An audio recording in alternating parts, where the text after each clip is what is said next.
हाँ जी, okay, anything that you would like to ask? SCQs में टाइम का पता नहीं चला, एमसीक्यूज हो गए थे। Okay, so that is what we are going to, क्या कहते हैं, अब थोड़ा सा हमें अपने आप को टेम करना पड़ेगा क्योंकि आप लोग यूज्ड तो नहीं है कि एससीक्यूज आप इस तरह से कंप्यूटर पे अटेम्प्ट करें। May be that was the reason. लेकिन क्वेश्चंस तो इटसेल्फ लेंथी नहीं थे, टू द पॉइंट आंसर्स लिखने थे, इसमें ज़्यादा तो नहीं था कुछ भी।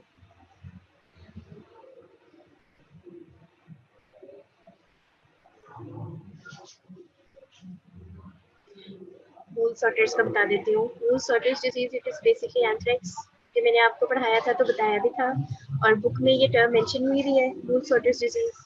Yes, this is anthrax. तो मतलब मैं मनाल ने कर लिया और इकरा को थोड़ा सा कंफ्यूजन था। चलिए, ओवरऑल कैसा हुआ है सबका?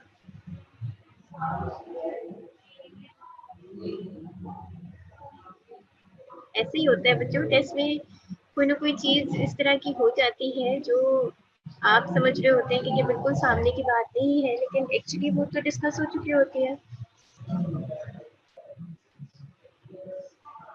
अब आपने अपनी बुक में ये करना है कि एंथ्रेक्स के साथ जहाँ पे भी वूल सॉर्टर्स डिजीज लिखा हुआ है ना, उसको बड़ा बड़ा हाईलाइटर लगा लें, ताकि नेक्स्ट टाइम आपके माइंड में रहे कि ये क्या चीज थी। हाँ जी, और इसके अलावा एससीक्यूज में कोई डिफिकल्टी थी? आई थिंक मैंने आपको साथ साथ काफी दफा बता दिया था कि आप लोगों ने हर टॉपिक में से क्या क्या चीज़ें प्रिपेयर करनी होती हैं। लेट्स से टॉक्सिन्स है, पैथोजेनेसिस है, लैब डायग्नोसिस है, और अगर किसी के विजिलेंस फैक्टर्स ज़्यादा डिस्क्राइब किए हुए हैं डिटेल में, जैसे ग्राम पॉजिटिव कोकाइन में ज़्यादा डिस्कस किए हुए होते हैं।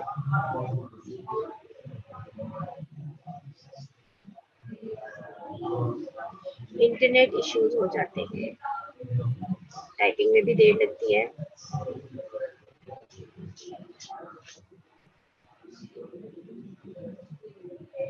चलिए, ये चीजें तो रिजॉल्व की जा सकती है ना।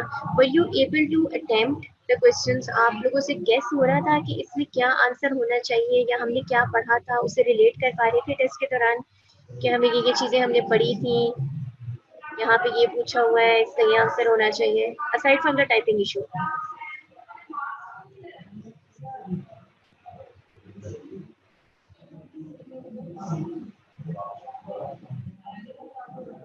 चलिए, दैट्स ग्रेट। फिर अब जब मैं टेस्ट चेक कर लूंगी तो फिर ही पता चलेगा कि आप में से कितने परसेंट लोगों ने लेक्चर्स को फॉलो किया है। अच्छा, is there anyone in the class जिससे कोई भी एमसीक्यू या ज्यादातर एमसीक्यूज ना आ रहे हो? मैंने थोड़ा सा अंदाजा करना है कि आप लोगों में से कोई ऐसा बच्चा तो नहीं है जो बिल्कुल ही लैग बिहाइंड कर रहा है और उसकी ग्रिप नहीं हो सक रही है सब्जेक्ट पे। देखो, इस स्टेज पे आइडेंटिफाई कर लेना बेहतर है, ठीक है? अभी हमारे पास इनफ टाइम है, अगर कोई वीक भी है तो हम उसको हेल्प आउट कर सकते हैं। रादर ये कि हम सेशन के एंड तक वेट करें और उस वक्त कोई बच्चा पीछे रह जाए तो वो मेरे लिए भी बड़ा इंसल्टिंग होगा। मुझे ऐसा लगेगा कि मैंने शायद एफर्ट पूरी नहीं दी है कि आप लोग कर नहीं पाए हो।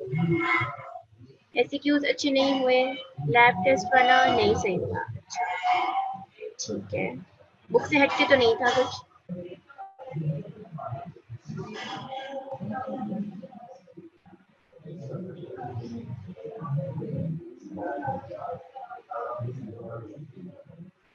ओके, चलिए हम अपना लेक्चर स्टार्ट करते हैं, ठीक है? ऐसे करते हैं कि जो लास्ट 5-10 मिनट्स होंगे ना, उसमें I try to discuss the key in detail, या फिर आप लोग मुझे बता दो कि किसका लैब टेस्ट नहीं सही हुआ था, कौन सा क्वेश्चन कौन सा था।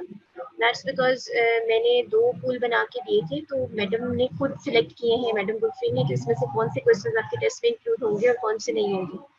ठीक है, तो देवर टोटल ऑफ 8 एससीक्यूज जो कि मैंने उनको दिए थे, और उसमें से उन्होंने कोई से 4 जो उनको सही लगे हैं वो उन्होंने सिलेक्ट करके आपके टेस्ट में इंक्लूड किया है। लैब टेस्ट कौन से बैक्टीरिया का था जो आप नहीं कर पाए?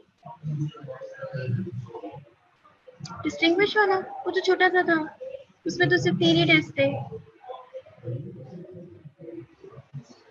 हाँ जी, अब आप खुद बता दें कि जो स्टेप्टोकोकस को स्ट्रेप्टोकोकस से क्या डिफरेंशिएट करता है, स्टेफ ऑरियस को जो है वो बाकी स्टेप्टोकोकाई से क्या डिफरेंशिएट करता है?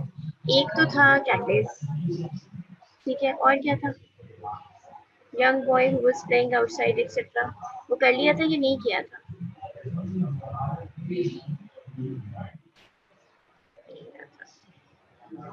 टेटनेस, टेटनेस था। और इससे मिलता जुलता सिनेरियो किसका हो सकता था? और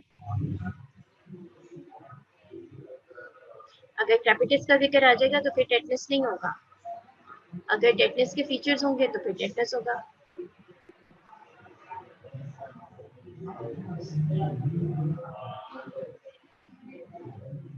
ओके चलिए, आपने कहा एक क्वेश्चन था वुल्स वाटर्स डिजीज वाला, ठीक है। मैं क्वेश्चन जितने मुझे याद है मैं उतना रीड कर देती हूँ आपको, ठीक है। मेरे पास जो की है इसमें क्या था, 53-year-old male very upset to know that 2.5 centimeter circular black lesion surrounded by several blisters and edema on his face is actually malignant pustule, ठीक है। ये वाला क्वेश्चन था। इसमें हमने आपको आगे बताया हुआ है कि जो ग्राम स्टेन लिया गया था फ्लूइड का from the vesicle and biopsy from the lesion, both they showed chains of gram positive dots on microscopy, and on blood agar medusa head appearance of colonies was observed after 24 hours. Primary vigilance vector आपसे पूछा था Wolves water disease का, यही question था बच्चों। अच्छा ठहरे, चले मैं अभी डिस्कस करने लगी हूँ इसी को, ठीक है। जरा सा वेट करें। वुल्स वाटर्स डिजीज में क्वेश्चन आपसे पहला पूछा हुआ था, what is the primary vigilance factor involving in Wolves waters disease, ये आपको बताया हुआ था मेडुसा हेड अपीयरेंस है, ठीक है। अच्छा इसमें प्राइमरी विजिलेंस फैक्टर क्या था, कैप्सुलर पॉलीसेकेराइड थी, ठीक है। अगर आपने एंथ्रेक्स टॉक्सिन लिखा है तो उसके भी आपको मार्क्स मिल सकते हैं, दैट्स ओके। इन दोनों में से आपने जो भी आंसर लिखा है दैट वुड बी करेक्ट, ठीक है। आइडियली दोनों होने चाहिए, ठीक है, क्योंकि इसकी जो विजिलेंस है इसमें इन्हीं दोनों का रोल है, ठीक है। बेसिलस एंथ्रेसिस का कैप्सूल और एंथ्रेक्स की टॉक्सिन, ठीक है, दो चीजें इसमें आनी थी। अगर आपने दोनों में से एक भी लिखी है तो भी इवन आपका आंसर ठीक होगा, क्योंकि दोनों ठीक है। अच्छा पैथोजेनेसिस आपसे पूछी हुई थी, इसमें से किसकी डिजीज थी, क्या पैथोजेनेसिस है, तो उसमें आपने जो टॉक्सिन का मैकेनिज्म था, जो एंथ्रेक्स टॉक्सिन के हमने दो कंपोनेंट्स पढ़े थे, ए बी टाइप सब यूनिट है और बी जो है वो बाइंडिंग है, ए एक्टिव है, फिर हमने एडिमा फैक्टर पढ़ा था और साथ हमने इसके लीथल फैक्टर पढ़ा था, दोनों मिलके बनाते हैं धीमा टॉक्सिन और लीथल टॉक्सिन, ठीक है। इसमें आपने ये लिखना था, ओके। नेक्स्ट जो है आपके पास क्वेश्चन था,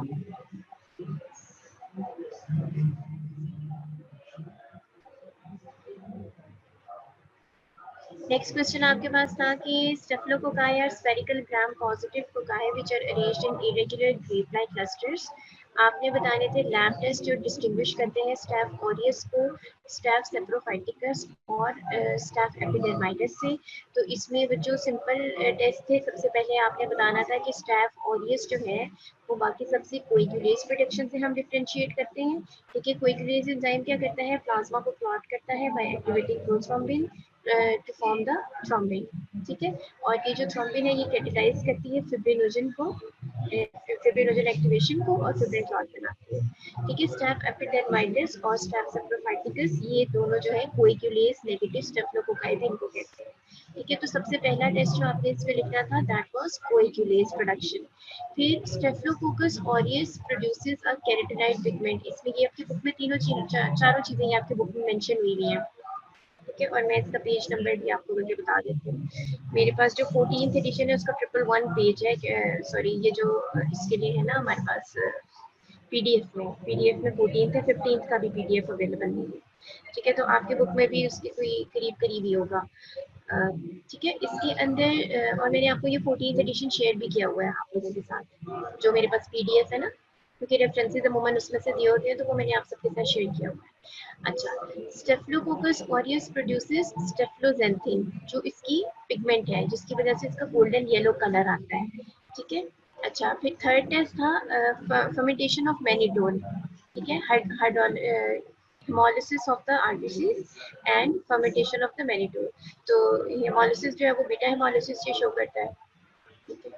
अच्छा और इसका जो है सेकंड क्वेश्चन इसका आपसे पूछा हुआ था, name the virulence factor produced by staph ऑडियंस that prevents the activation of complement and thereby reduces opsonization by C3b।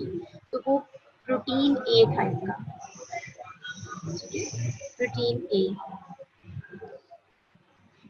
ये सारा कुछ जो है ना, जो आपका पीडीएफ है 14th एडिशन, इसमें पेज 111 पे ये चीजें मेंशन हुई है। ओके, थर्ड क्वेश्चन था इसमें, young boy 9 year of age is outside playing in the summer, steps on the board with rusty hair। इसमें आपसे पूछा हुआ है identify the positive bacteria. Yes, the answer is correct, it was Clostridium tetani. Second आपसे पूछा हुआ है discuss the mechanism of action of the toxin produced in this case. ये भी 2 मार्क्स का था, तो ये तो इजी था। फिर तो आपने सिंपल ये लिखना था कि जो टेट्नोस्पेज़मिन है, इसी का ही लिखा हुआ है आपकी बुक में ना, इसकी 2 टॉक्सिन होती है, लेकिन आपकी बुक में चूंकि सिर्फ टेट्नोस्पेज़मिन है, तो इसलिए जिसने भी टेट्नोस्पेज़मिन का मैकेनिज्म सही लिख दिया है कि इंट्राएक्सोनली ट्रेवल करती है, ये रिट्रोग्रेड सीएनएस में और बाइंड करती है गैंग्लियोसाइड रिसेप्टर से, और जो ग्लाइसिन और गाबा है उसकी रिलीज को इनहिबिट करती है। तो दैट इज इनफ, इसमें आपको मार्क्स पूरे मिल जाएंगे। और जो लास्ट क्वेश्चन था आपका वो था कि during the lab experiment scientist uses bacteriophage to convert a virulent strain of some bacteria to a virulent form. तो इसमें आपको मैंने बताया था कि जब भी बैक्टीरियोफेज का जिक्र आएगा तो आपने हमेशा याद रखना है कि दिस इज ट्रांसडक्शन, ठीक है। और पार्ट 1, पार्ट ए और पार्ट बी को दोनों को आपस में कंफ्यूज नहीं करना होता। पार्ट बी में आपसे एचएफआर सेल पूछा हुआ था, लेकिन पार्ट ए में आपसे कॉन्जुगेशन नहीं पूछी हुई थी, पार्ट ए में आपसे ट्रांसडक्शन पूछी हुई थी, ठीक है। That's all. और अगर किसी और क्वेश्चन का भी आपको आंसर का रेफरेंस पेज चाहिए तो वो मैं आपको बता देती हूँ, बुक से उसको टैली कर लेंगे। क्वेश्चन मुश्किल तो नहीं थे, ठीक है। चलो स्टैफ वाला क्वेश्चन मैं कह देती हूँ, हो सकता है कि आप उसमें कंफ्यूज हो गए, क्योंकि मैंने आपको कहा था लास्ट टाइम भी स्ट्रेप्टोकोकस और स्ट्रेप्टोकोकस के लेक्चर्स मैंने नहीं लिए हुए आपके, ये मुझसे पहले किसी और ने लिया है। आई डोंट रिमेम्बर कि ये शेड्यूल में किसी की तरफ जिसके ये लेक्चर्स थे, लेकिन इसमें ये है कि मैंने आपको शायद बच्चों साथ साथ मैंने आपको कहा था कि मुझे ये फील हो रहा है कि आप लोग शायद ग्राम पॉजिटिव कोकाई में इतने एक्टिव नहीं, आपको रोल ज्यादा अच्छे आते थे, कोकाई कम अच्छे आते थे। मैंने आपको कहा था इससे पहले कि आप लोगों ने इसको है ना दोबारा से अच्छे तरीके से पढ़ना है। चले इन केस क्योंकि मैंने ये वाले लेक्चर आपके नहीं लिए हुए, तो ठीक है बात ही, it was a class test. अगर आप में से किसी को अभी भी ये फील हो रहा है कि आपको जो है इस टॉपिक में अभी भी कोई डिफिकल्टी है, तो sometime later yes we can arrange a revision lecture जिसमें हम स्टेफिलोकोकाई या स्ट्रेप्टोकोकस में से अगर कोई चीज़ आपको नहीं क्लियर है तो वो आप लोग मुझे बता दें, तो मैं आपको ये कर सकती हूँ कि लेक्चर रिवाइज करवा देती हूँ अगर ज़्यादा बच्चों को प्रॉब्लम है उसमें तो। हाँ जी, एनी कमेंट्स?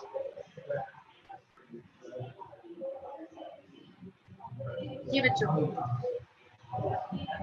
की तो मैंने आपके साथ कर ली है डिस्कस। हाँ जी,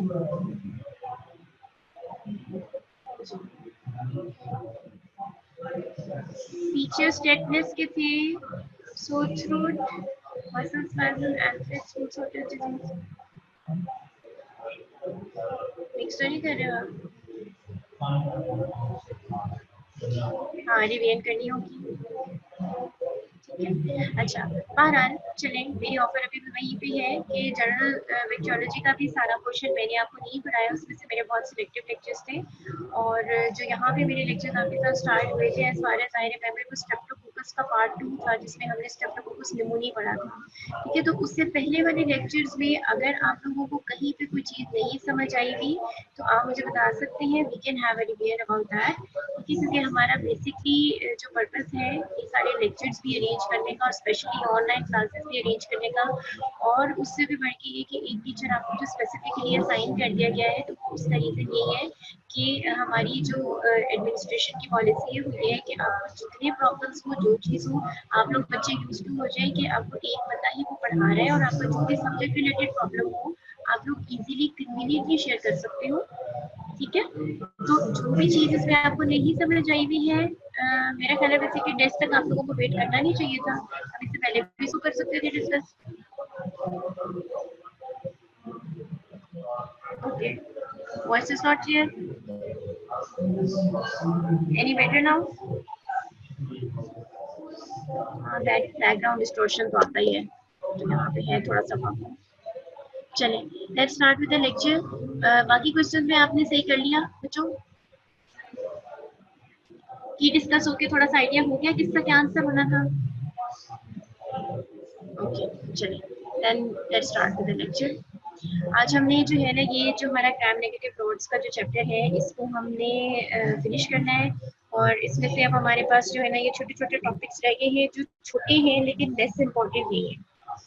ठीक है, ये याद रखिएगा। समटाइम्स ऐसे होता है कि बुक में किसी चीज़ की बहुत ज़्यादा डिटेल नहीं दी हुई होती है, लेकिन nevertheless it is very important as far as the bacteroides are considered.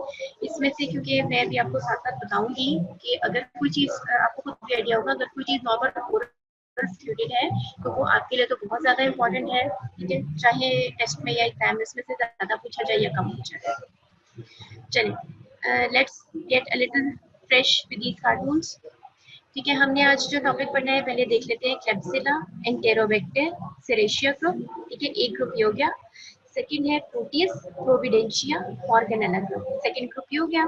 ठीक है, और थर्ड जो हमने पढ़ने हैं वो बैक्टीरोइड्स और रेविडेला। ठीक है, अच्छा, अब इनकी बहुत ज्यादा डेप्थ या डिटेल नहीं है बुक में, तो we will try to follow Levinson 15th edition. जितनी डिटेल उसमें दी हुई है, हमारी कोशिश ये होगी कि हम उससे एक्स्ट्रा सिर्फ जो कोई बहुत जरूरी चीज होगी हम वो डिस्कस करेंगे। अदरवाइज बेसिकली हम ये बुक लेवेंसन को फॉलो करेंगे। अच्छा, like this cartoon is showing you Klebsiella pneumoniae में आप देख सकते हैं, लुक्स लिटिल फैट। ठीक है, और कुछ ये आपको म्यूकोइड सी सिक्रीशन नजर आ रही होगी इसके ऊपर। ठीक है, ये भी आपको थोड़ा सा आइडिया होगा। सो ये क्यों है, ये क्या चीज इंडिकेट करता है? This is basically this bacterium has a mucoid appearance in the colonies. ठीक है, and it has a thick polysaccharide capsule, जिसकी वजह से ये इसका थोड़ा सा मोटापा आपको नजर आ रहा है। सेकेंड है हमारे पास सिरेशिया मार्सिसस। ठीक है, इसमें क्या है, आप रेड कलर हर बंदा अप्रिशिएट कर सकता है इसमें। ठीक है, सो इसमें यही याद रखने वाली चीज है, सिरेशिया जो है वो सिक्रीट करता है एक रेड कलर पिगमेंट। ठीक है, जो कि इसकी कॉलोनीज में विजिबल होती है। So starting with Klebsiella enterobacter serratia group, Klebsiella pneumoniae, enterobacter cloacae and Serratia marcescens तीन इंपॉर्टेंट मेंबर हैं इस ग्रुप के जिनको हमने पढ़ना है। ह्यूमन डिजीजेस में इनका इन्हीं तीनों का आमतौर पर रोल होता है। और ये अमूमन ये लार्ज इंटेस्टाइन में होते हैं, लेकिन इसके अलावा ये सॉयल और वाटर में भी आपको मिल सकते हैं। अच्छा, अब ये है कि इनकी प्रॉपर्टीज तो मिलती जुलती होती है, लेकिन हम बायोकेमिकल रिएक्शंस की बेस पे या मोटिलिटी की बेस पे हम इनको डिफरेंशिएट कर सकते हैं। एक चीज इसमें देखिए दोबारा, ये जो क्लेप्सिला निमोनी है ये इट इज स्टैंडिंग स्टिल। ठीक है, look at the feet. And Serratia marcescens क्या कह रहा है, ये चल रहा है। तो क्लेप्सिला निमोनी की एक और फीचर जो याद रखिएगा, it is non motile, it is fat, it's non motile, it has a thick capsule and it has a mucoid appearance in the colonies. Serratia on the other hand, ठीक है, it secretes the red colored pigment, and as you can see it is motile. So important respiratory pathogen with respect to the hospital diseases, अच्छा हम यहाँ से पढ़ रहे हैं। Klebsiella pneumoniae, it has a very large polysaccharide capsule which gives its colonies a striking mucoid appearance, and Serratia marcescens, it produces a red pigmented colonies। तो ये वो बायोकेमिकल टेस्ट है जिनकी बेस पे हम इनको डिफरेंशिएट करते हैं। अदरवाइज ये एक ग्रुप में इनको रखने का मकसद ये है कि इनकी जो प्रॉपर्टीज है वो मिलती जुलती होती है, और जो डिजीजेस ये कॉज करते हैं वो भी समटाइम्स मिलता जुलता सिनेरियो बना रही होती है। ओके, सो अपॉर्चुनिस्टिक पैथोजेंस हैं। अपॉर्चुनिस्टिक पैथोजेंस हमने लास्ट टाइम भी पढ़ा था, ये वो पैथोजेंस हैं जो under certain diseases of low immunity ये इन्फेक्शन कॉज करते हैं। They cause nosocomial infection, specially pneumonia and UTI. तो नोजोकोमियल इन्फेक्शन का क्या मतलब है, हॉस्पिटल एक्वायर्ड इन्फेक्शन है ये। ठीक है, इसमें निमोनिया और यूरिनरी ट्रैक्ट इन्फेक्शन ज्यादा कॉमन है। Klebsiella pneumoniae is an important respiratory pathogen outside the hospitals as well. तो Klebsiella pneumoniae में आप याद रखिएगा कि within the hospital भी infection cause करता है and within the community भी infection cause कर सकता है. Serratia also causes endocarditis in the IV drug abusers. Predisposing conditions जो इन तीनों बैक्टीरिया के लिए होती है, उसमें एडवांस एज यानी ज्यादा एज के, बड़ी एज के लोगों में ये डिजीज ज्यादा कॉज करते हैं। वो लोग जिनको किसी भी किस्म की क्रॉनिक रेस्पिरेटरी डिजीज हो, डायबिटीज हो या अल्कोहल कंजम्पशन की कोई हिस्ट्री आपको मिले, carried in the respiratory tract of almost 10% of healthy people. अच्छा, अब now you can appreciate, आपको आवाज सही आ रही है? ये साथ साथ फीडबैक दे दिया कि नहीं, ताकि अगर कहीं पे कोई प्रॉब्लम हो तो हम उसी वक्त ही कवर कर लें उसको। ठीक है, ओके। चलिए नेक्स्ट क्या है pathogenesis Klebsiella pneumoniae it is most likely to be primary non opportunistic pathogen due to the capsule which is composed of glucuronic acid and pyruvic acid. तो जो कैप्सुलर की एंटीजन है वो इसको कॉम्प्लीमेंट से भी प्रोटेक्ट कर लेता है और जो इसका सोमेटिक ओ एंटीजन है वो इसको फेगोसिटोसिस से एस्केप करने में मदद देता है। ठीक है, ये जो प्रॉपर्टीज है ये जिस बैक्टीरिया की भी जो हमने जीएनआर में जितने बैक्टीरिया पढ़े हैं जिसमें भी के एंटीजन ज्यादा डेवलप होगा कॉम्प्लीमेंट से उसको सेव कर लेगा और जिसमें भी ओ एंटीजन ज्यादा डेवलप होगा उसमें फेगोसिटोसिस से उसको एस्केप करने में हेल्प करेगा। थर्ड क्या है कि क्लेप्सिला निमोनी में एक आयरन अपटेक सिस्टम भी है। ठीक है, जो कि एक्चुअली दो तरह का है, दो तरह से काम करता है। एक में एरोबेक्टिन है, एरोबेक्टिन मीडिएटेड है, एक एंटेरो कैलिन मीडिएटेड है।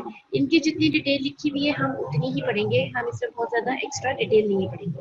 Klebsiella strains are particularly virulent in patients with iron overload conditions such as thalassemia.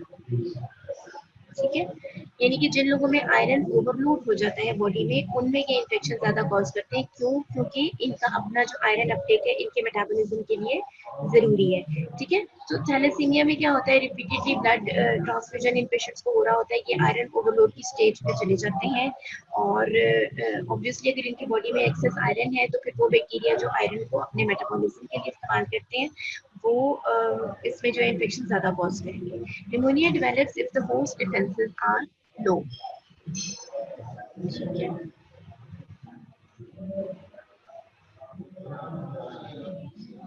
Next है एंटेरोबैक्टर एंड सिरेशिया। इन दोनों का इन्फेक्शन जो है वो सिर्फ और सिर्फ हॉस्पिटल एक्वायर्ड होता है। ठीक है, अब दोनों को कंपेयर कर लीजिए, या हॉस्पिटल रिलेटेड है। जो क्लेप्सिला है उसमें विद इन द हॉस्पिटल यानी कि एडमिटेड पेशेंट्स में भी हो सकता है और पेशेंट जो है वो ऐसा भी हो सकता है कि पेशेंट पहले इन्फेक्शन डेवलप करे और बाद में आके एडमिट हो। लेकिन एंटेरोबैक्टर और सिरेशिया में क्लियरली रिलेटेड टू हॉस्पिटलाइजेशन कैसे कैसे हो सकता है। अब इस तरह से क्लिनिकल सिनेरियो बनते हैं। ठीक है, आपने थोड़ा सा आइडिया ले लिया, टेस्ट में आपको आइडिया हो गया कि हमने एक क्लिनिकल सिनेरियो बनाया and it is followed bye 2 questions. ठीक है, इसमें क्या है, इसमें आपके पास कौन कौन से लोग हैं जिनमें इन दोनों बैक्टीरिया का इन्फेक्शन हो सकता है। पेशेंट्स जिनके अंदर आईवी कैथेटराइजेशन जिनको हुई हुई है फॉर एनी रीजन।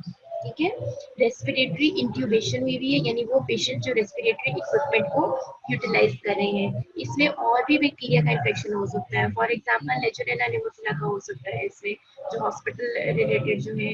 इसमें सीडोमोनास का इन्फेक्शन भी हो सकता है। ठीक है, और यूरिनरी ट्रैक्ट मैनिपुलेशन यानी वो बैक्टीरिया जिनको यूरिनरी कैथेटर लगा, सॉरी वो पेशेंट्स जिनको यूरिनरी कैथेटर लगा हुआ है उनमें ये बैक्टीरिया इन्फेक्शन कॉज कर सकते हैं, जिनको आईवी कैथेटराइजेशन हुई हुई है या जिनको किसी भी किस्म के रेस्पिरेटरी इक्विपमेंट जो यूटिलाइज कर रहे हैं। Outbreaks of Serratia pneumoniae they have been associated with contamination of the water in respiratory therapy devices. तो ये याद रखिएगा कि ये सिरेशिया जो है बैक्टीरिया इसका जो ये निमोनिया कैसे कॉज करता है, through the respiratory therapy devices, contaminated water के थ्रू। ठीक है, ये इसमें याद रखिएगा। इसके जो डिफरेंशियल डायग्नोसिस है इसमें आपको कुछ और बैक्टीरिया भी नजर आएंगे। फॉर एग्जांपल आपको सीडोमोनास भी लग सकता है, इसमें हो सकता है इन्वॉल्व, इसमें जो है लेजोनेला भी इन्वॉल्व हो सकता है। लेकिन इनकी कुछ ना कुछ डिफरेंशिएटिंग फीचर्स होंगे जो आपको हमने क्वेश्चन में बताए भी होंगे कि इन 2-3 बैक्टीरिया में से फिर आपने आइडेंटिफाई करना है कि कौन सा होगा। Prior to the extensive use of these procedure यानी respiratory procedures, क्या बहुत ज्यादा invasive किस्म के procedures जो भी body में हो रहे हैं, Serratia marcescens was harmless organism. Most frequently it was isolated from environmental sources such as water. ठीक है, क्लिनिकल फाइंडिंग्स में यूरिनरी ट्रैक्ट इन्फेक्शंस हैं, कैसे प्रिवेंट कैसे ये प्रिवेंट कर सकते हैं पेशेंट को। रिपीटेडली मिक्चुरेशन की कंप्लेन हो सकती है। ठीक है, कि बार बार यूरिनेशन है और बर्निंग है ड्यूरिंग मिक्चुरेशन, और इसके अलावा उसको कोई abdominal pain, lower abdominal pain हो सकता है। और अच्छा, निमोनिया कैसे प्रेजेंट कर सकता है, they will be cough, fever and maybe a little sporadic chest pain and extreme fatigue. Bacteraemia कैसे प्रेजेंट करेगा, विद हाई फीवर। ठीक है, secondary spread to other areas such as meninges and liver. Pneumonia caused by Klebsiella, it produces a thick blood stained sputum जिसको हम current jelly sputum कहते हैं, जिसमें बहुत ज्यादा ब्लड, जैसे आप समझ लें कि रेड कलर का जेली लाइक स्पुटम होगा, ठीक है। और this is a clear indication, ये क्लेप्सिला नमूनी में ही इस तरह होता है। And it can progress to necrosis and abscess formation which is called the Friedlander's pneumonia and it has high mortality. तो ऑब्वियसली इतना जो रेड कलर स्पुटम में आ रहा है वो कुछ ना कुछ आपको जैसे कि नाम इंडिकेट कर रहा है कि देयर विल बी नेक्रोसिस, ठीक है, and this would be blood obviously. Two other species of Klebsiella, they cause unusual human infections and they're rarely found. ठीक है, जो कि होते हैं एग्जिस्ट करते हैं, इसलिए हमने इनको मेंशन कर दिया है। बस ये एक एक लाइन में मेंशन करें। Klebsiella ozoni जो एट्रोफिक राइनाइटिस करता है, it is atrophy of the linings, ठीक है। और Klebsiella rhinoscleromatis, it causes a destructive granuloma of the nose and pharynx. ठीक है, सो ये दोनों जो है ये ईएनटी रिलेटेड है और sometimes yes they can be seen, but these are not very common. मगर चूंकि फेरिंग्स की केस में जो है ना डिस्ट्रक्टिव ग्रैनुलोमा ये आपके पास कभी ना कभी प्रेजेंट कर सकता है, इसलिए just remember the name Klebsiella rhinoscleromatis. Serratia, opportunistic, especially in the healthcare settings. It causes UTI, bacteremia, skin, and wound infections. Serratia infections have been associated with contaminated IV lines and septic arthritis in patients receiving intra-articular injections. अब ये याद रखिएगा इसमें कि सीरेशिया किन लोगों में है, ये भी हॉस्पिटल रिलेटेड हो गया, ठीक है। कंटामिनेटेड जो आईवी कैथेटर्स हैं उनके थ्रू, और सेप्टिक आर्थराइटिस किन लोगों में करता है, ये जिनमें इंट्रा आर्टिकुलर इंजेक्शन लगते हैं, यानी कि समटाइम्स जो आपके पास जो ऑर्थोपेडिक पेशेंट्स हो सकते हैं जिनके जो आप कहते हो कि जॉइंट स्पेसेस में इंजेक्शंस लग रहे हैं, तो उस टाइम पे जॉइंट स्पेसेस आपको आइडिया होगा कि जो जॉइंट फ्लूइड होता है वो हमेशा स्टेराइल होता है, ठीक है। तो अगर उसमें कोई भी इंफेक्शन हो रहा है इंट्रा आर्टिकुलर इंजेक्शन के बाद, तो definitely the injection is the cause, इसमें ही कंटामिनेशन गई है। Also it also caused endocarditis and osteomyelitis in IV drug users, cellulitis in the patients with haemodialysis, ठीक है। इसमें भी डायलिसिस पेशेंट्स में भी आपको आइडिया हो गया होगा कि चूंकि ये सीरेशिया वाटर में बहुत ज्यादा है, तो इस इक्विपमेंट की क्लीनिंग वगैरह के लिए अगर वाटर को जब यूज किया जा रहा है तो वो स्टीराइल वाटर नहीं है, तो डेफिनेटली वो इन सारी इक्विपमेंट्स को भी कंटामिनेट कर सकता है, जिसकी वजह से पेशेंट में इन्फेक्शन हो जाए। Then is enterobacter nosocomial opportunistic infections. Risk factors किन लोगों में ज्यादा होते हैं एंटेरोबैक्टर में, जिनमें आईवी लाइंस होती हैं, एंटीबायोटिक कोर्सेज बहुत ज्यादा होते हैं, रिसेंट इन्वेजिव प्रोसीजर हुआ हो, कोई डायबिटीज हो, और जिनके वाइट सेल काउंट स्पेसिफिकली जो न्यूट्रोफिल्स हैं वो कम हो। वुंड इन्फेक्शंस करवा सकते हैं, बर्न इन्फेक्शंस के पेशेंट्स में हो सकता है, निमोनिया और यूटीआई कर सकता है। आईवी फ्लूइड कंटामिनेशन के साथ इसका ज्यादा लिंक है। और आउटब्रेक्स इसके जो है ना वो इन्फेंट फॉर्मूला मिल्क जो है वो उसके साथ भी इसके आउटब्रेक्स समटाइम्स आइडेंटिफाई होते हैं। लैब डायग्नोसिस में आपके पास देखिए, जैसे हमने कहा कि निमोनिया ज्यादा कॉमन है, यूटीआई ज्यादा कॉमन है और बैक्टीरियमिया ज्यादा कॉमन है इन तीनों में। तो इन्हीं तीनों के हमने सैंपल भी लिखे हैं, लेकिन आपके पास जो क्लिनिकल पिक्चर आएगी उसमें से जो भी चीज होगी उससे रिलेटेड आप लिखेंगे। मोस्ट कॉमनली जो मैं आपको बता देती हूँ कि क्वेश्चन ज्यादा चांस ये है कि आपको इसमें से क्लेब्सियला का आ सकता है। सीरेशिया और एंटेरोबैक्टर का अलग से क्वेश्चन सीक्यू आना मुश्किल है, ठीक है। और क्लेब्सियला का अगर आएगा तो उसमें भी आपने करंट जेलिस्पोडियम हमेशा याद रखना है, उसका थिक कैप्सूल याद रखना है, और ये याद रखना है कि वो नॉन मोटाइल होता है, ठीक है। ग्राम स्टेनिंग पे ग्राम नेगेटिव रॉड्स आपको नजर आएंगे। कल्चर पे lactose fermenting coloured colonies on the differential active such as MacConkey और EMB. Serratia is a late lactose fermenter and it can produce a negative reaction.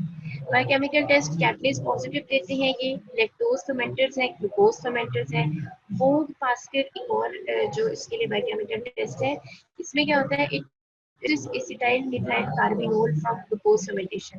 Glucose fermentation specific compound बनाते हैं acetyl methyl carbinol, ठीक है। ये हर एक इसमें नहीं आता, हर बैक्टीरिया ये टेस्ट पॉजिटिव नहीं होता। लैब डायग्नोसिस में मजीद इसकी क्या फीचर्स हैं कि ये अपनी ग्रोथ शो करते हैं in the presence of potassium cyanide and they use citrate as a sole source of carbon. Serratia को डिफरेंशिएट कैसे करते हैं, अब इन तीनों को आपस में कैसे आपने डिफरेंशिएट करना है। सीरेशिया मोटाइल है, रेड पिगमेंट प्रोड्यूस करता करके और एक्स्ट्रा सेलुलर डीएनए प्रोड्यूस करता है। एंटेरोबैक्टर मोटाइल है, D carboxylate lysine arginine produce करता है, ठीक है। अच्छा, सो आर्जिनिन और लाइसिन को डीकार्बोक्सिलेट करता है और क्लेप्सिला जो है वो कैप्सुलेटेड और नॉन मोटाइल है। अच्छा, अब इसमें से there is a rare chance, इसमें से वैसे क्वेश्चन इस तरह का आता नहीं है, लेकिन आपको कम से कम ये याद रखना है कि इन तीनों में से मोटाइल कौन है। सिरेशिया मोटाइल है, एंटेरोबैक्टर मोटाइल है, क्लेप्सिला जो है वो नॉन मोटाइल है, ठीक है। फिर आपको ये याद रखना है कि अब सिरेशिया और एंटेरोबैक्टर जो दोनों मोटाइल हैं उनको डिफरेंशिएट करना पड़ जाए तो आप कैसे करोगे। सिरेशिया हमेशा रेड कलर पिगमेंट प्रोड्यूस करेगा, ठीक है। अगर आपको ये नहीं भी याद रहता कि ये किसको डीकार्बोक्सिलेट करें तो रेड पिगमेंट सिरेशिया की याद रखिएगा। अगर आपको एंटेरोबैक्टर और सिरेशिया में डिफरेंशिएट करना है और दोनों मोटाइल हैं तो आप कैसे डिफरेंशिएट करोगे, सिरेशिया रेड पिगमेंट प्रोड्यूस करेगा, एंटेरोबैक्टर नहीं करेगा, ठीक है। और अगर आपको इन तीनों को डिफरेंशिएट करना है तो ऊपर वाले दोनों सिरेशिया एंटेरोबैक्टर मोटाइल है, क्लेप्सिला जो है वो नॉन मोटाइल है और कैप्सुलेटेड भी है, ठीक है। ये छोटी छोटी पॉइंट्स हैं इसमें से जिनसे एमसीक्यूज एमसीक्यूज बनते हैं। ओके, सो ये जो आपको कहते हैं ना कि म्यूकोइड कॉलोनीज प्रोड्यूस करते हैं, आप ये देख सकते हैं these are not dry colonies, ये कुछ म्यूकोइड टाइप की अपीयरेंस है इनकी, इनकी साइज भी बड़ा है, ठीक है। और अपीयरेंस देखो, इनकी स्मूथ और ग्लिसनिंग किस्म की अपीयरेंस है, ठीक है। अच्छा, क्लेप्सिला में आपने याद रखना है थिक कॉलोनीज है, म्यूकोइड कॉलोनीज है और कैप्सूल भी है। तो ये आपको थिक और म्यूकोइड कॉलोनीज कल्चर मीडियम पे नजर आ रही है। Red colour jelly sputum Klebsiella नमूने में होता है, ये आप देख सकते हैं, this is the sample of sputum from the patient, ठीक है। देन ट्रीटमेंट क्या है, isolates from the hospital frequently resistant to multiple antibiotics। ये तो एक नॉन फैक्ट है कि हॉस्पिटल एक्वायर्ड इन्फेक्शन जो है वो ठीक होने में इसीलिए ज्यादा टाइम लगाते हैं क्योंकि ये वो स्ट्रेन्स होते हैं जिनको जो है ना मल्टीपल एंटीबायोटिक से ट्रीट करने की कोशिश की जा चुकी होती है। सो कार्बापिनम रेजिस्टेंट स्ट्रेन्स भी हैं, hospital acquired infection resistant to almost all known antibiotics. और इसमें जेंटामाइसिन और सेफलोस्पोरिन इनको हम एम्पेरिकली यूज करते हैं अंडर समय टेस्ट के रिजल्ट्स ना आते हैं। और जो सिवियर एंटेरोबैक्टीरियल इन्फेक्शन है इसमें कॉम्बिनेशन देते हैं जेंटामाइसिन और इमिपेरिड, ठीक है। ड्रग्स के नाम याद नहीं रखने हैं, ना याद रहे कोई प्रॉब्लम नहीं है, आपने याद इसमें से ये रखना है कि इसमें रेजिस्टेंस बहुत ज्यादा होती है, ठीक है। और अगर रेजिस्टेंस रखते हैं फिर हम combination of two potent antibiotics हम देते हैं। अच्छा, सिरेशिया का मैंने आपको कहा था रेड पिगमेंट कल्चर मीडियम पे प्रोड्यूस करती खूबसूरत किस्म की रेड पिगमेंट से प्रोड्यूस की, ठीक है। और इसके साथ एक रवायत भी है, आई एम नॉट श्योर कि वो सही है या नहीं सही है, लेकिन कहा जाता है कि जो हिंदुओं में आपने देखा होगा कि सिंदूर एक चीज वो लोग यूज करते हैं, तो it is said, I am not sure कि ये सही है या नहीं, मैं आपको रवायत बता रही हूँ। इट इज सेड कि ये जो सिरेशिया की रेड पिगमेंट है ना, इसी से ही ये सिंदूर बनाया जाता है। ओके, प्रिवेंशन के लिए जनरल मेजर्स चाहिए आपको, changing the site of IV catheters को हमने पहले भी डिस्कस किया था। या हॉस्पिटल एक्वायर्ड इन्फेक्शंस को रोकने के लिए सबसे पहले क्या जरूरी है कि आप प्रॉपर जो स्टरलाइजेशन मेजर्स हैं वो हर चीज पे यूज करें, ठीक है। एसेप्टिक मेजर्स यूज करें और उसके बाद ये जो आईवी कैथेटर्स हैं या जो यूरिनरी कैथेटर्स हैं इनको 48 आवर्स के बाद रिप्लेस कर दिया जाए। और जो भी रेस्पिरेटरी थेरेपी डिवाइसेस हैं उनकी प्रॉपर केयर हो, अगर उनकी वॉशिंग या स्टरलाइजेशन रिक्वायर्ड है तो उसके लिए प्रॉपर कंपोनेंट्स इस्तेमाल किए जाएं, अगर कहीं पे वाटर रिक्वायर्ड है तो इट शुड बी स्टीराइल, ठीक है। वैक्सीनेशन नहीं होगी। नेक्स्ट हमारे पास है एक और ग्रुप जो है प्रोटियस प्रोविडेंशिया एंड मॉर्गेनेला। ये previously Proteus was a large group of bacteria, and with development in the field of microbiology we came to know कि Proteus की ही certain subspecies या subtypes ऐसी हैं जिनकी अपनी characteristics इतनी vast हैं कि they should be named separately and studied separately। तो फिर जो है ना Proteus की ही कुछ types को अलग अलग नाम दे दिए गए with time, जिसमें Providentia और Morganella है। Because primarily Proteus में ये याद रखिएगा कि Proteus is always related to unit tract infections, both community and hospital acquired। अगर आपसे unit tract infection का आपको एक सिनेरियो देके पूछा जाए और उसके अंदर ये typical words यूज हुए में हो, swarming या हाईली मोटाइल बैक्टीरियम, या आपको कहा जाए कि इसमें स्टोन फॉर्मेशन भी है, ब्लैडर स्टोन फॉर्मेशन भी है, यूरिनरी ट्रैक्ट में कहीं पे स्टोन बन रहा है, तो ये याद रखिएगा कि ये हमेशा प्रोटीज का ही क्लिनिकल सिनेरियो होगा, किसी भी और चीज का नहीं होगा, ठीक है। Primarily causes UTI both community and hospital acquired, produces phenylalanine deaminase, produces urease, urea को एमोनिया और कार्बन डाइऑक्साइड में कन्वर्ट करता है, ठीक है। अब इसकी इम्पोर्टेंस यहाँ पे आपको आइडिया हो गया होगा कि यूरिएज एंजाइम प्रेजेंट है, एमोनिया और कार्बन डाइऑक्साइड बना रहा है, that means it is going to change the local area pH. तो पीएच चेंज करेगा तो फिर आगे स्टोन फॉर्मेशन कैसे करेगा ये हम अभी डिस्कस करेंगे। Certain species are very motile and they produce a striking swarming effect on the blood agar characterized by expanding rings and waves of organisms over the surface of the agate। ठीक है, इन्होंने blood पे mention किया है, लेकिन मुझे जो ज्यादा अच्छी पिक्चर मिली है एक्चुअली वो ब्लड एगेट की नहीं है, वो क्लेड एगेट की है।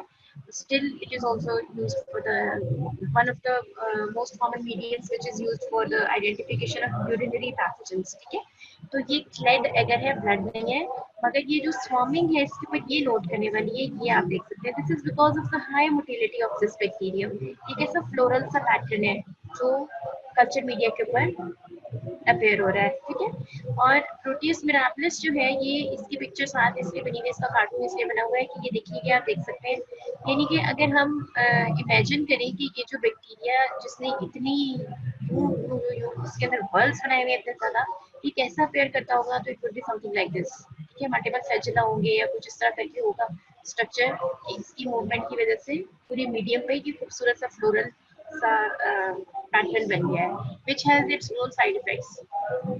ठीक है, अच्छा अब वो साइड इफेक्ट्स क्या है इसके, वो ये है कि इसकी वजह से जो है ना ये हम प्रॉपर स्पीशीज आइडेंटिफिकेशन नहीं कर सकते, ठीक है, इस मूवमेंट की वजह से। अब इसका क्या हल निकालते हैं वो भी अभी डिस्कस करेंगे। अच्छा नेक्स्ट है व्हील फेलिक्स रिएक्शन। जो प्रोटियस बैक्टीरियम है इसके कुछ ऐसे स्ट्रेन्स हैं, फॉर एग्जांपल OX2 है, OX19 है, OXK। ये क्या करते हैं, ये एंटीजन जो है ये क्रॉस रिएक्ट कर जाते हैं, रिकेट्सिया एक और बैक्टीरियम है उसके एंटीजन के साथ ये क्रॉस रिएक्ट कर जाते हैं और उसका टेस्ट फॉल्स पॉजिटिवली दे देते हैं। तो protease antigens can be used in lab tests to detect the presence of antibodies against certain rickettsia in patient serum। ठीक है, ये क्रॉस रिएक्शन है। ओके, नया नोमेनक्लेचर हमने क्या डिस्कस किया था कि पहले जो है ये प्रोटीज खुद इटसेल्फ बहुत बड़ा ग्रुप था, फिर मॉलिक्यूलर स्टडीज और डीएनए स्टडीज जो हुई उसमें से ये पता चला कि ये जो दो इसकी बड़ी टाइप्स है, प्रोटियस मॉर्गनी और प्रोटियस रेडकिरी, दो तरह के जो स्पीशीज थी इनको अलग अलग नाम दे दिए गए, जिसमें से प्रोटियस मॉर्गनी को हमने कह दिया मॉर्गेनेला मॉर्गनी और प्रोटियस रेडकिरी को हमने कह दिया प्रोविडेंशिया रेडकिरी। तो इसकी वजह से अब इस ग्रुप का नाम है प्रोटियस प्रोविडेंशिया और ऑर्गेनेला या प्रोटियस ऑर्गेनेला प्रोविडेंशिया। ठीक है, जो प्रीवियसली ये पूरा प्रोटियस ग्रुप ही था। In the clinical lab, these organisms are distinguished from Proteus vulgaris and Proteus mirabilis on the basis of several biochemical tests। ठीक है, और ये ग्रुप क्यों बने थे, क्योंकि इनके जो डीएनए पैटर्न है उसमें कुछ इतनी वास्ट किस्म की डिफरेंसेस मिली थी कि इनको सेपरेट ग्रुप में कन्वर्ट करना पड़ गया। Okay, next is pathogenesis. They present in the human colon as well as soil and water. Colon में होते हैं, कोलोनाइज कर जाते हैं यूरेथ्रा को, ये याद रखिएगा। इसमें प्रोटियस का जो इसका पैथोजेनेसिस है ये बहुत ज्यादा इंपॉर्टेंट है। कैसे स्टोन फॉर्मेशन होती है, normal flora of the sorry they are mostly present in the colon। ठीक है, colonization of the urethra especially in case of females। ठीक है, अच्छा ये जो इसकी मोटिलिटी है इसकी वजह से ये इन्वेड कर जाता है यूरिनरी ट्रैक्ट को। यूरिएज एंजाइम एक इसके पास है जो हाइड्रोलाइज करता है यूरिया को और अमोनिया में कन्वर्ट कर देता है, पीएच ज्यादा हो जाती है, अल्कलीन यूरिन प्रोड्यूस हो जाता है। जब अल्कलीन यूरिन प्रोड्यूस हो जाता है तो स्टोन फॉर्मेशन ज्यादा हो जाती है। ठीक है, इन स्टोन्स को कहते हैं स्क्रू वाइट स्टोन्स और इनकी क्या कॉम्पोजिशन है, magnesium ammonium phosphate, magnesium ammonium phosphate. ठीक है, ये जो स्क्रू वाइट स्टोन्स हैं ये बेसिकली स्टैक ऑन कैलकुलस के तौर पे रीनल पेल्विस में प्रेजेंट होते हैं। ठीक है, और यूरिनरी फ्लो को ऑब्स्ट्रक्ट करते हैं, यूरिनरी एपिथेलियम को डैमेज करते हैं और इनकी वजह से इन पेशेंट्स में बार बार यूरिनरी इन्फेक्शन होता रहता है। ठीक है, लेकिन ये जो अल्कलीन यूरिन है इसकी वजह से ये इनकी सिंथेसिस होती नहीं है। अच्छा, अल्कलीन यूरिन और क्या करता है, जो बैक्टीरिया की ग्रोथ को भी फेवर करता है, ठीक है, and more extensive renal damage cause करता है, ठीक है। तो इसके ट्रीटमेंट में एक इम्पॉर्टेंट चीज ये है कि the pH of urine should always be kept at a low और एसिडिक लेवल। अच्छा, अब आप देखिएगा कि ऐसा होगा कि आने वाले टाइम में आपको किसी पेशेंट की यूरिन रिपोर्ट देखनी पड़ जाए, ठीक है। Sometimes in your family there is some patient जो आपके पास अपनी रिपोर्ट दिखाने के लिए ले आती हैं, इवन दो हम डेंटिस्ट्री पढ़ रहे हैं और हम एमबीबीएस नहीं कर रहे हैं, लेकिन आपको आने वाले सालों में अंदाजा होगा कि when they see you as a doctor, so they want answer to all their questions, ठीक है, चाहे वो किसी भी सिस्टम से रिलेटेड हो। तो इतनी बेसिक माइक्रोबायोलॉजी की नॉलेज तो आपकी होनी ही चाहिए कि यूरिन रिपोर्ट देख के आपको ये आइडिया हो जाए कि अगर पीएच जो है वो एल्कलीन साइड में है और पेशेंट के क्रिस्टल्स भी आ रहे हैं और स्टोबाइट क्रिस्टल्स लिखा हुआ है, तो आपको ये तो आइडिया हो जाएगा कि इसमें प्रोटियस बैक्टीरियम इन्वॉल्व है, ठीक है। इतना भी हो जाए तो बहुत है, आगे रेफर कर दीजिएगा। यहाँ पे आप देख सकते हैं ये है स्टोबाइट स्टोन्स, ठीक है, ये स्टैगॉन टाइप की किडनी में बनते हैं आमतौर, ये वाले जो है, ठीक है। ये बाकी और भी है, सिस्टीन है, सिलिका है, कैल्शियम ऑक्सलेट है, और ये अमोनियम यूरेट है। ये सारे हमें नहीं चाहिए, ये हमारे ये सब ब्लैडर स्टोन होते हैं, इसमें से कुछ किडनी में भी हो सकते हैं, बट ये जो जिससे हम प्रोटीन से रिलेटेड डील कर रहे हैं ना, ये वाले स्टोबॉइड वाले, वो सिर्फ ये वाले हैं, साइज भी बड़ा है। Signs and symptoms of urinary tract infections caused by these organisms cannot be distinguished from those caused by E. coli or other members of the Enterobacteriaceae. UTI की जो symptoms होंगे उसमें शायद डिफरेंशिएट करना आसान नहीं होगा, लेकिन वंस आप इनकी यूरिन रिपोर्ट करवाएंगे या आप इनकी इन्वेस्टिगेशन फॉलो करेंगे, आपको या उनकी हिस्ट्री फॉलो करेंगे, तो उसमें कुछ ना कुछ आइडिया मिल जाएगा कि ये इन्फेक्शन कैसे अटेन हुआ है, कहाँ से आया है। Okay. Proteus species they can also cause pneumonia, bone infection, septicemia. Proteus mirabilis is the species of Proteus that causes most community and hospital-acquired infections. But Proteus redgeri, जो जिसका हमने अब नया नाम हमने चेंज कर दिया है, it is emerging as an important agent of nosocomial infections. ठीक है, मिराबलिस जो है वो दोनों कॉज करता है और रेडली सिर्फ नोसोकोमियल। लैब डायग्नोसिस में आपने कैसे आइडेंटिफाई करना है, इन पेशेंट्स में क्या सैंपल लेंगे, चूंकि यूरिन ट्रैक्ट इन्फेक्शन सबसे ज्यादा हो रही है, इसलिए इनका सैंपल हम यूरिन का लेंगे, ठीक है। तो हम यूरिन की इनकी जो डिटेल रिपोर्ट करवाएंगे, और ऐसा भी हो सकता है कि फिर हम इनको फर्दर सजेस्ट कर दें कल्चर, ठीक है। These organisms usually high motile produces formic overgrowth on the blood agar. Growth on the blood agar contains phenyl ethyl alcohol. It inhibits the swarming. अच्छा, अब ये जो स्वार्मिंग ग्रोथ है ना ब्लड एगर में जो इसकी आती है, उसकी वजह से हम इसकी कॉलोनीज को प्रॉपर्ली आइडेंटिफाई या स्टडी नहीं कर सकते। ऑब्वियसली हमारे पास एक ये तो हमें आइडिया हो जाता है कि स्वार्मिंग कोई और बैक्टीरिया शो नहीं करते, तो ये है तो प्रोटियसी, लेकिन हमें फर्दर भी तो स्टडी करना है ना उसको।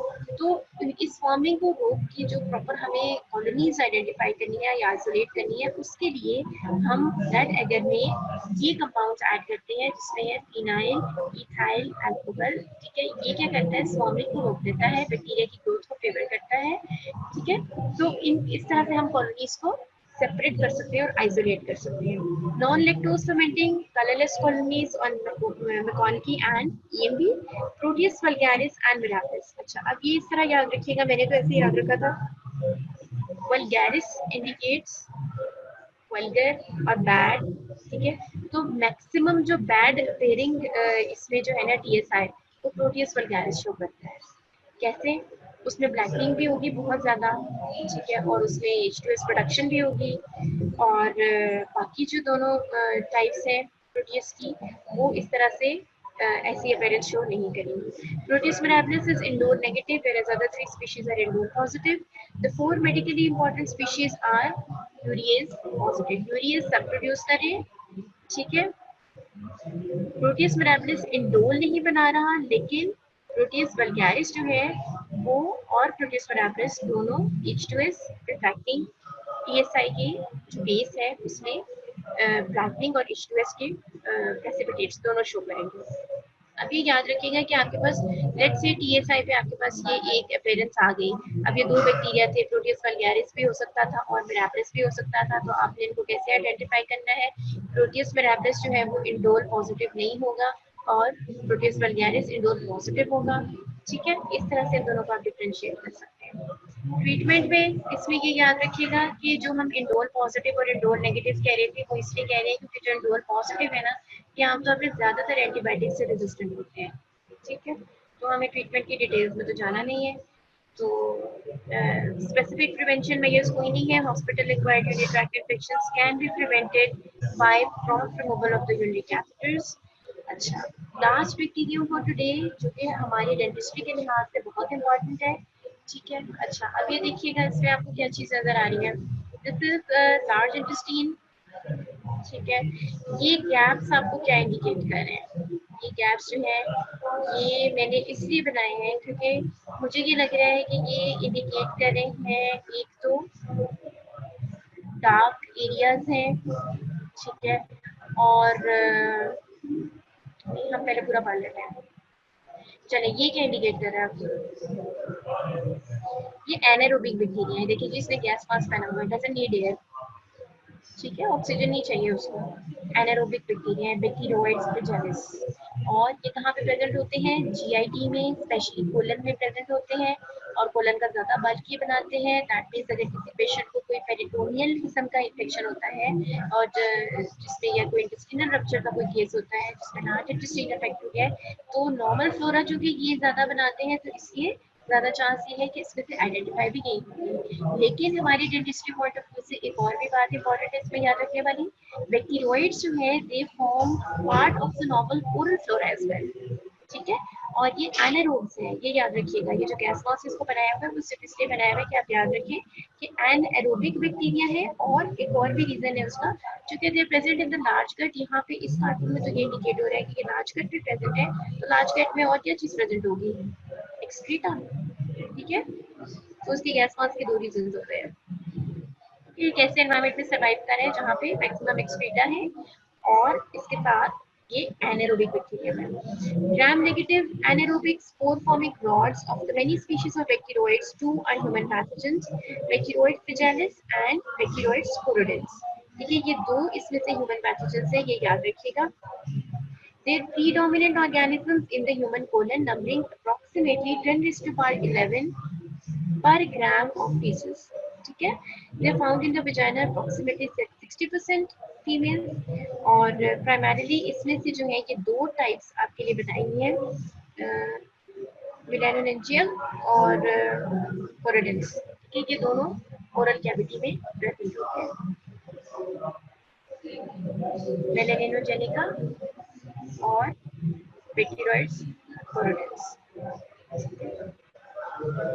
So, इनकी डिजीजेस के नाम याद रखिएगा। इंट्रा एब्डोमिनल एब्सेसिस है most common cause of serious anaerobic infections. जो भी जिस टाइप के भी हो, इससे सेप्सिस हो सकता है, पेरिटोनाइटिस हो सकता है, एब्सेसिस हो सकती है। ठीक है, समटाइम्स डायरिया कॉज कर सकते हैं, एंटेरोटॉक्सिन प्रोड्यूस करते हैं। और इसके अलावा बैक्टीरिया में भी प्रेजेंट हो सकते हैं। इसमें जो है लोकल एब्सेसिस बन सकती है at any side of the mucosal break. और मेटास्टेटिक एब्सेसिस बन सकती है बाय हेमाटोजेनस स्प्रेड, दूसरे ऑर्गन्स पे स्प्रेड हो सकती है। लंग एब्सेसिस बन सकती है अगर एस्पिरेशन हो जाए ओरल फ्लोरा की। सो ये हमारी ज़्यादा इम्पोर्टेंट स्लाइड कौन सी है? जो हमारी ओरल कैविटी से रिलेटेड है। ठीक है, part of the normal oral flora. ठीक है, they are not present since birth. ये याद रखिएगा कि at birth the oral cavity is sterile, लेकिन immediately after birth when the baby takes the first feed, तो उस टाइम पे जो है वो नॉर्मल ओरल फ्लोरा डेवलप होना शुरू होता है। और then it continues to change. Dentition के टाइम पे काफ़ी बैक्टीरिया एक्वायर होते हैं। ये जो आपके जिंजेवल डिवाइसेस हैं, जब ये डेवलप हो जाती है तो इस टाइप पे बैक्टीरिया जो है वो ज़्यादा, स्पेशली जो एनारोबिक बैक्टीरिया है वो इस टाइम पे इस सिस्टम में एंटर हो जाता है। सो क्रिएशन ऑफ द जिंजेवल डिवाइसेस, ये सपोर्टिंग स्ट्रक्चर है and they increase the habitat for the variety of anaerobic species। Bacteroides भी इसी टाइम पे ज़्यादा एंटर हो जाते हैं सिस्टम में। ठीक है, अराउंड प्यूबर्टी जो है वो इनका मैक्सिमम concentration होती है।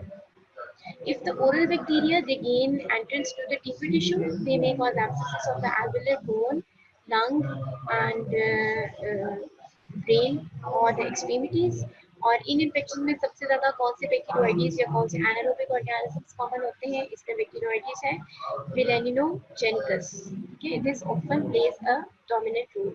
ये याद रखिएगा कि ओरल कैविटी से रिलेटेड इसमें से कौन सी बैक्टीरिया है। फिर pathogenesis, it is since it is a part of the normal flora. ठीक है, सो जब भी कोई म्यूकोजल सरफेस ब्रेक होगा, local abscess at the site of the mucosal break, metastatic abscess बन सकती है, हेमाटोजेनस स्प्रेड हो सकता है, डिस्टेंट ऑर्गन्स में एंटर हो सकते हैं, लंग एब्सेस बन सकती है, और in case of aspiration of the normal oral flora. इसकी जो प्रीडिस्पोजिंग फैक्टर्स है उसमें क्या हो सकता है, किसी भी किस्म का ट्रॉमा हो सकता है, कोई डेंटल प्रोसीजर हो सकता है, सर्जरी हो सकती है। अच्छा, सिर्फ डेंटल प्रोसीजर की बात नहीं करेंगे हम, क्योंकि ये एब्डोमिनल ओरल फ्लोरा में भी आ रहे हैं, पेरिटोनियल कैविटी में भी हो सकते हैं। तो इसमें जो ये सब चीज़ें आ जाती हैं, इसमें कोई भी सर्जरी, कोई भी एब्डोमिनल ट्रॉमा हो सकता है, पेरिटोनाइटिस पेशेंट को डेवलप हो सकता है, सर्जरी हो सकती है, क्रॉनिक डिजीज कोई भी हो सकती है। ठीक है, लोकल टिश्यू निक्रोसिस हो सकता है, जब इनका इन्फेक्शन होगा तो लोकल एरिया में, उस एरिया में ब्लड सप्लाई फेयर हो सकती है, और फैकल्टेटिव एनारोब्स की ग्रोथ भी हो सकती है at the site contribute to the anaerobic infection. So basically इनका इन्फेक्शन स्टार्ट कैसे होता है कि पहले जो फैकल्टेटिव एनारोब्स है, फॉर एग्जांपल ई कोलाई है, ठीक है, और पहले तो इनका इन्फेक्शन डेवलप होगा। ठीक है, जो फैकल्टेटिव एनारोब्स हैं पहले वो यूटिलाइज कर लेंगे oxygen during the process of infection, और जब ये इस तरह की एनवायरनमेंट बन जाएगी कि एनारोबिक बैक्टीरिया की ग्रोथ अब फॉलो करे, तो उसमें फिर बैक्टीरियोइडीज और ट्रिबोटेला, ये दो स्ट्रेन जो है ना, ये उस एरिया में एक्सेस अपनी बना के वहाँ पे इन्फेक्शन कॉज करेंगे। As a result, many anaerobic infections they contain a mixed facultative and anaerobic flora. तो ये याद रखिएगा कि अमूमन जहाँ पे बैक्टीरियोइडिस का इन्फेक्शन होता है उसमें पहले कोई भी फैकल्टेटिव एनारोब इन्वॉल्व होते हैं। जैसे हमने ओरल कैविटी के इन्फेक्शंस भी डिस्कस किए थे, उसमें भी they are not the primary bacteria of causing infection, क्योंकि स्टार्ट कुछ और बैक्टीरिया करते हैं, लैक्टोबैसिलस है और स्ट्रेप्टोकोकस म्यूटेंस है, वो स्टार्ट करते हैं, and then it is followed by bacteroides in the oral cavity. इसी तरह जहाँ पे हम पेरिटोनाइटिस और गट इन्फेक्शंस की बात कर रहे हैं, यहाँ पे एब्डोमिनल कैविटी इन्फेक्शंस की बात हो रही है, यहाँ पे ई कोलाई जो है it is also much abundant in the gut flora. तो इनिशियल इन्फेक्शन जो है वो फैकल्टेटिव एनारोब से हो रहा है, और लेटर ऑन जब ऑक्सीजन कंज्यूम हो गई है एनारोबिक बैक्टीरिया उस वक्त सिस्टम में एंटर हो जाते हैं। It has important implications for therapy. Both the facultative anaerobes and anaerobes should be treated. तो जब भी आपने ये बात याद रखिएगा कि हमेशा इनकी ट्रीटमेंट में भी साइड बाय साइड दोनों चीजों को ट्रीट होना चाहिए, फैकल्टेटिव को अलग और एनारोब्स को अलग। ठीक है, polysaccharide capsule of bacteroides fragilis is an important virulence factor. Host response to the capsule plays a major role in the abscess formation. अच्छा, अब इसकी एंडोटॉक्सिन भी ग्राम नेगेटिव है तो एंडोटॉक्सिन भी प्रोड्यूस करेगा। ठीक है, इसमें जो लिपिड ए है it is missing one of the fatty acids, तो इसका जो लिपिड ए है it is slightly different from the endotoxin of other gram negative bacteria, 1000-fold less active than the typical endotoxin of the bacteria such as Neisseria meningitis. इसके अलावा इसके enzymes भी हैं जिसमें हाइलुरोनिडेज है और कोलेजनेसेस है, फॉस्फोलाइपेज है, ये सब मिलकर टिश्यू डैमेज में अपना रोल प्ले करते हैं। In general, Bacteroides fragilis it causes a disease below the diaphragm. ये याद रखिएगा, ठीक है। Pelvic abscesses करता है necrotizing fasciitis, bacteremia, and 25% of the lung abscesses. ठीक है। Whereas Prevotella melanogenica it causes the diseases above the diaphragm. इसमें oral cavity में pharynx, brain और lung में जो ज़्यादा infections है वो इसकी वजह से cause होते हैं। तो ये याद रखिएगा, ये इसमें से याद डिफरेंशिएटिंग पॉइंट है आपके जो खुद आपने याद रखे। Although bacteroid fragilis can cause oral cavity infection sometimes. So ये इस पिक्चर में सिर्फ एक एग्जांपल आपको दिखाई दिया, इन्फ्लेमेटरी लीजन्स हैं दे अकरिंग अराउंड द इम्पैक्टेड और पार्शियली रप्टेड टूथ, यहाँ पे आप देख सकते हैं। इनमें मिक्स्ड इन्फेक्शंस होते हैं, मिक्स्ड एनारोबिक इन्फेक्शंस, इसमें बैक्टीरियोइड्स भी इन्वॉल्व हैं aside from alpha haemolytic streptococci, Prevotella and Veillonella, और दूसरे बैक्टीरिया के साथ साथ बैक्टीरियोइड्स भी इन्वॉल्व हैं। लैब डायग्नोसिस के लिए सिंपल हमारा फार्मूला तो हमने बनाया हुआ है। सैंपल सबसे पहले पास का सैंपल हो सकता है, पेरिटोनियल फ्लूइड हो सकता है, ग्राम स्टेनिंग करेंगे, ग्राम नेगेटिव शॉर्ट रूल्स आएंगे, रॉड्स आएंगे, पेल पिंक पेरेंट्स होगी, कल्चर पे एनारोबिक ग्रोथ होगी, blood agate plates containing Kanamycin, vancomycin inhibit the unwanted organisms और नॉन हेमोलिटिक कॉलोनीज आपको शो होगी। बायोकेमिकल टेस्ट में ग्लूकोज मेटाबॉलिज्म है। ठीक है, फिर ये कुछ डिफरेंशिएशन आपको बताएगी। बैक्टीरियल फ्लैजेलेस जो है वो सेक्रोलाइटिक है, 20% बाइल में ग्रो करते हैं। प्रेविटेला जो है ये मॉडरेटली सेक्रोलाइटिक है, 20% बाइल से इनहिबिट होता है। पोरफायरोमोनास जो है वो एसेक्रोलाइटिक है। ठीक है, यानी कि बाइल में बिल्कुल ग्रो नहीं करते। इसके साथ साथ कुछ ऑर्गेनिक एसिड्स का भी आपको बताया हुआ है। इसमें से जितना लैब डायग्नोसिस आपकी बुक में बताया हुआ हो, it would be better to just memorise that part. ठीक है, और इसमें बस ये आप याद रखिएगा कि बिलो द डायफ्राम कौन से इन्फेक्शन कॉज करें, अबव द डायफ्राम कौन कर रहे हैं, और ये आपके जो है ना वो टूथ रिलेटेड इन्फेक्शन में bacteria. Surgical drainage of the एब्सेसेस, abscess जहाँ भी होती है उसकी ड्रेनेज करनी जरूरी होती है। लोकल जो नेक्रोटिक टिश्यू है उसको डिप्राइव भी करना होता है। इसके साथ साथ एंटीबायोटिक थेरेपी स्टार्ट करते हैं। ठीक है, ये हमने पहले डिस्कस कर लिया कि अगर कहीं पे बैक्टीरियाज होंगे तो इसका मतलब ये है कि फैकल्टेटिव एनारोब्स से पहले इन्फेक्शन कॉज किया था और बाद में एनारोब्स को इन्फेक्शन कॉज करने का मौका मिला, तो आपने दोनों को ट्रीट करना है। ठीक है, अब इसमें आपके पास दोनों को कैसे ट्रीट करना है। मेट्रोनिडाजोल जो द फेमस फ्लैजिल, ठीक है, it is the drug of choice for anaerobic bacteria. ठीक है, और इसके साथ हम जो है वो सेफ्लोस्पोरिन यूज कर सकते हैं, समटाइम्स क्लिंडामाइसिन यूज कर सकते हैं या क्लोरामफेनिकोल, लेकिन एक कॉम्बिनेशन में ट्रीट करना है आपने हमेशा। So last is prevention, perioperative administration of the cephalosporin, frequently cefoxitin and abdominal conduction. अच्छा, अब ये याद रखिएगा कि जब भी आपने अपने जो ओरल कैविटी के इन्फेक्शन ट्रीट करने होते हैं ना बच्चों, उसमें भी आप याद रखिएगा कि हमेशा एनारोबिक कवर भी दिया जाता है। जब आप कोई डेंटल प्रोसीजर कर रहे हैं या आपका पेशेंट किसी भी किस्म की ओरल एब्सेस या इस किस्म की किसी कंडीशन जिंजिवल एब्सेस के साथ आपके पास प्रेजेंट करता है, तो उसमें आपने हमेशा ये ध्यान रखना होता है कि there can be both components involve in the infection, जिसमें एरोबिक और एनारोबिक दोनों हैं। ठीक है, तो हमेशा दोनों कंपोनेंट्स के लिए आपने ट्रीट करना है पेशेंट को। ठीक है, with that we come to the end of today's lecture. और ये जो आपका चैप्टर है जो कि ग्राम नेगेटिव एंटेरिक रॉड्स का चैप्टर था, तो ये अब कंप्लीट हो गया है। ठीक है, नेक्स्ट लेक्चर जो हमने नेक्स्ट वीक में लेना है उसमें अब now we are going to start a new chapter, that would be gram negative respiratory rods. ठीक है, and we will be following that. इसमें से अब आपके सारे टॉपिक्स कवर हो गए हैं। ये लास्ट में जो छोटे छोटे टॉपिक्स थे ये भी मैंने आपको करवा दिए। इनमें से भी जो इम्पोर्टेंट चीज़ें हैं वो मैंने आपको साथ साथ बता दी हैं। कोशिश किया कीजिए कि अपनी बुक पे साथ साथ आप कम से कम टिक मार्क कर लें, इसमें से ये चीज़ पढ़नी है। ठीक है, एनी क्वेश्चंस?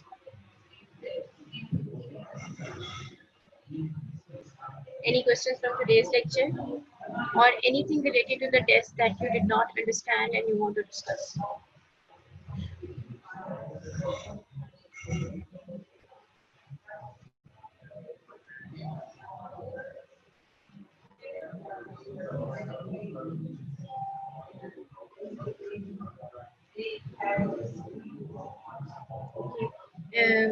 एक और मैंने अनाउंसमेंट करनी थी कि अब आपका जो टेस्ट आ रहा है वो जनरल पैथोलॉजी में से आ रहा है आपका next test, and I think it will be somewhere around mid of June. ठीक है, और फिर उसके बाद लास्ट वीक ऑफ जून में आपका एक और टेस्ट आएगा। अभी आपके 2 टेस्ट और आने हैं। ठीक है, तो आप जो है वो आपको पढ़ानी है जनरल पैथोलॉजी, और नेक्स्ट टेस्ट आपका जो जनरल पैथोलॉजी में से उसमें हीमोडायनामिक्स और जेनेटिक डिसऑर्डर्स दोनों चैप्टर्स इंक्लूडेड हैं। तो कोशिश कीजिएगा कि आप लोगों ने जो कुछ अपने टेस्ट से रिलेटेड पूछना हो वो आप अपने कमिंग लेक्चर्स में ही कुछ चीज़ें पूछ लें। जेनेटिक डिसऑर्डर्स अब आपका स्टार्ट होने वाला है, छोटा सा चैप्टर है और उसके 4 से 5 लेक्चर्स होंगे। तो जैसे वो खत्म हो जाएंगे तो उसके बाद आपका टेस्ट होगा। ठीक है, मिड ऑफ जून याद रखिएगा। Thank you very much.